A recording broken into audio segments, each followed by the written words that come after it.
അബുദാബിയിലെ ജുബൈൽ ദ്വീപിലാണ് നമ്മളുള്ളത്. ഇപ്പം ഇതിനു മുമ്പ് ഞങ്ങൾ ഇവിടെ വന്നിട്ടുണ്ടായിരുന്നു. അന്ന് നല്ല തിരക്കും കാര്യങ്ങളൊക്കെ ആയിട്ട് ഞങ്ങൾക്ക് അകത്ത് കയറാൻ വേണ്ടി പറ്റിയിട്ടുണ്ടായിരുന്നില്ല. ഇപ്പോൾ വന്നപ്പോഴും ഏകദേശം സന്ധ്യയോട് അടുത്തിട്ടുണ്ടായിരുന്നു. വളരെ മനോഹരമായൊരു സ്ഥലം തന്നെയാണ്. വൈകുന്നേരങ്ങളിലൊക്കെ വന്നിരിക്കാനും ഒക്കെ പറ്റുന്ന നല്ലൊരു സ്ഥലം. യാസ് ദ്വീപിനും സാദിയാത്ത് ദ്വീപിനും ഇടയിൽ സ്ഥിതി ചെയ്യുന്ന ഈ സ്ഥലം ഏകദേശം 4000 മുതൽ 5000 ഹെക്ടർ വരെ പ്രകൃതിദത്തമായ കണ്ടൽക്കാടുകളുള്ള ഒരു ഏരിയയാണ് ഈ ഭാഗങ്ങൾ. കണ്ടൽ വൃക്ഷ സങ്കേതവും വന്യജീവി സങ്കേതവുമായ ജുബൈൽ കണ്ടൽ പാർക്ക് ജുബൈൽ ദ്വീപിലാണ് സ്ഥിതി ചെയ്യുന്നത്. ഈ ജുബൈൽ ദ്വീപിൽ 6 റെസിഡൻഷ്യൽ ഗ്രാമങ്ങളുണ്ട്. മർഫ, അൽ ജുവൈദ്, അൽ നാദ്, അൽ ദാബി, അൽ സീഫ് എന്നിങ്ങനെയാണ് അറിയപ്പെടുന്നത്. അബുദാബി സിറ്റിയിൽ നിന്ന് അധികം ദൂരമില്ലാത്ത ഈ ദ്വീപ് നല്ല വൈകുന്നേരങ്ങളിലും അതുപോലെ തന്നെ വീക്കെൻഡുകളിലൊക്കെ ഇഷ്ടംപോലെ ആളുകളൊക്കെ വന്നിരിക്കുന്ന അല്ലെങ്കിലൊക്കെ വിദേശ ടൂറിസ്റ്റുകളൊക്കെ ഇഷ്ടംപോലെ വരുന്ന സ്ഥലം കൂടിയാണ് ഇതിന്. വൈകുന്നേരം ആകുമ്പോഴേക്ക് തന്നെ ഇവിടുത്തെ കച്ചവടമൊക്കെ സജീവമായിട്ടുണ്ടായിരുന്നു. ഒരുപാട് കോഫി ഷോപ്പുകളും അതുപോലെ തന്നെ ഹുക്ക ഷോപ്പ് ഇതൊക്കെ ആയിട്ട് ഇങ്ങനെ വളരെ സജീവമാണ്.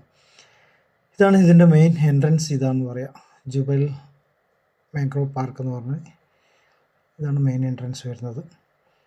ഒരാൾക്ക് 20 ദിർഹംസാണ് ഇതിൻ്റെയൊക്കെ അകത്തേക്ക് കടന്നു പോകാനുള്ള ഒരു ടിക്കറ്റ് ഈടാക്കുന്നത്.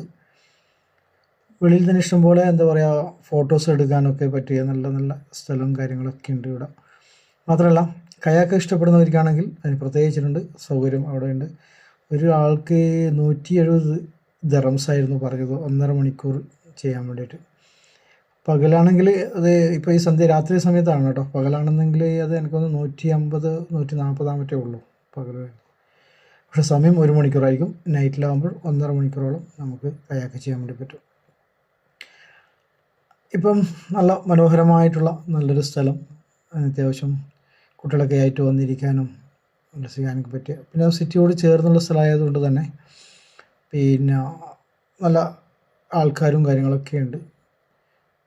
പിന്നെ ഇതിൻ്റെ അടുത്ത് തന്നെയാണ് നമ്മുടെ മന്നാർ ലൈറ്റിൻ്റെ, ഞാൻ കഴിഞ്ഞ ഒരു വീഡിയോ ഇതിന് മുമ്പ് ഇട്ടിട്ടുണ്ടായിരുന്നു. മന്നാർ ലൈറ്റ് നമ്മളിതൊക്കെ ഒരു ദിവസം പോയിട്ട് എടുത്തിട്ടുണ്ടായിരുന്നതാണ്. ഇതിനോട് കുറച്ച് ഇവിടുന്ന് അല്പം ദൂരം മാത്രം ഉള്ളൂ മന്നാർ ലൈറ്റിൻ്റെ. അത് ഏകദേശം ഡിസംബർ 4 വരെയായിട്ടേ ഉള്ളൂ. അത് 4 വരെ 12 വരെ ആയിട്ടേ ഉള്ളൂ. ഇതിന് ശേഷം നമ്മൾ അങ്ങോട്ടും പോയി അതൊക്കെ ഒന്ന് കണ്ടു. കുറേ ഫോട്ടോസൊക്കെ എടുത്തു. നമ്മൾ ചെറുപ്പക്കാർ നമ്മൾ കൂടെയുള്ളവരും കണ്ടില്ലേ, അവരൊക്കെ ഇൻസ്റ്റാഗ്രാമിലൊക്കെ തിളങ്ങുന്ന കുറേ താരങ്ങളാണ്. അവർക്ക് വേണ്ടുന്ന ഫോട്ടോസുകളും വീഡിയോസുകളൊക്കെ അവരുടേതായ രീതിയിലൊക്കെ എടുത്തു. ഞാനിവിടെ ഊഞ്ഞാലാടിക്കൊണ്ട് ഇങ്ങനെ ഇരുന്നു.